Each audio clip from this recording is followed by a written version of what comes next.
Good evening সকলোকে মোৰ daily blog YouTube চেনেলটোলৈ স্বাগতম জনাইছোঁ। মই এতিয়া বগৰী আচাৰ বনাম বুলি ভাবিছোঁ, তাকে আপোনালোকৰ আগত অকণমান ভিডিঅ'টো শ্বেয়াৰ কৰিম বুলি ভাবিছোঁ। বলক এতিয়া পলম নকৰি ভিডিঅ'টো আৰম্ভ কৰোঁ। আপোনালোকে ভাবিছে চাগে এই বাল্টিংটোলৈ ক'লৈ গৈ আছোঁ। এতিয়া দানাখিনি মিক্স কৰি আছোঁ গৰুজনীক দিবলৈ। আমাৰ এই গৰুজনীক কোনোবাই ভৰিৰ আৰু নেজডাল কাটিলে, কিয়নো আজিকালি আপোনালোক সকলোৱে জানে যে এতিয়া গৰু এৰণৰ দিন। তো এয়া চাওকচোন কিমান তেজ ৰঙা কৰি কাটি পেলালে গৰুজনীক। সেইকাৰণে অকণমান দানা দিবলৈ আহিলোঁ। গৰুজনীক বিষে তাপে আছে, বেচেৰি খোৱা বোৱা নাই। তো সেইফালে পেহাহঁতক মাতি আনিলোঁ গৰুজনীক ঔষধ বান্ধি দিবৰ কাৰণে। এয়া পেহাহঁতে গৰুজনীক ধৰিবলৈ ওলাইছে এতিয়া। তো কোন পাপি কোন নিষ্ঠুৰে এনেকুৱা কাম কৰিব পাৰিলে চাই লওকচোন। এই নেজডাল দেখিছেনে, গোটেইডাল কাটি পেলালে। এয়া পেহাহঁতে বান্ধি কৰি হৈ গ'ল ঔষধ। তো মই এতিয়া বগৰী আচাৰটো বনাবলৈ আৰম্ভ কৰিছোঁ। এই গৰুজনীৰ ভিডিঅ'টো মই ৰাতিপুৱাই ভিডিঅ' কৰি ৰাখিছিলোঁ। তো আচাৰখিনি বনোৱাৰ আগত ভাবিলোঁ আপোনালোকৰ আগত এই ভিডিঅ'টো অকণমান শ্বেয়াৰ কৰি দিওঁ। তো বগৰীখিনি বাছি হোৱাৰ পাছত ইফালে অকণমান মিঠৈকণ কাটি ল'লোঁ।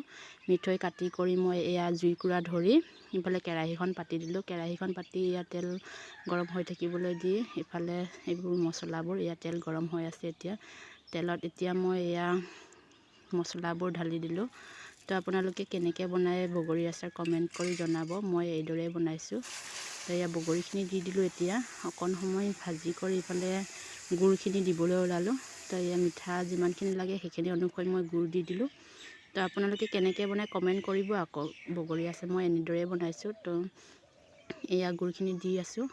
তো দি হোৱাৰ পাছত এয়া আমাৰ বগৰী আচাৰ হ'বহি আৰু। এয়া লৰাই বগৰী আচাৰখিনিত মই অকণমান নিমখ দি দিলোঁ আৰু ইফালে কালাৰটো হ'বৰ কাৰণে অকণমান ৰেড চিলিৰ গুড়াও দিলোঁ। তো মোৰ বগৰী আচাৰ এয়া হওঁ হৈছেহি আৰু। তো এয়া মোৰ বগৰী আচাৰ এতিয়া হৈ গ'ল। কেৰাহীখন চৌকাৰ পৰা নমাই দিলোঁ। নমাই দিয়াৰ পিছত ঠাণ্ডা হ'বৰ কাৰণে এয়া চৰিয়াত অকণমান বগৰী আচাৰখিনি ওলাই ৰাখিলোঁ। বগৰী আচাৰ খাবলৈ বেটাই উৎপাত কৰি আছিল, তাকে অকণমান উলিয়াই দিলোঁ। বেটাই কৈছে বহুত ধুনীয়া হৈছে বুলি। তো আজিৰ ভিডিঅ' ইমানেই আছিল। নেক্সট এটা ভিডিঅ'ত লগ পাম নেক্সট দিনা। আজিলৈ আহোঁ, বাই বাই।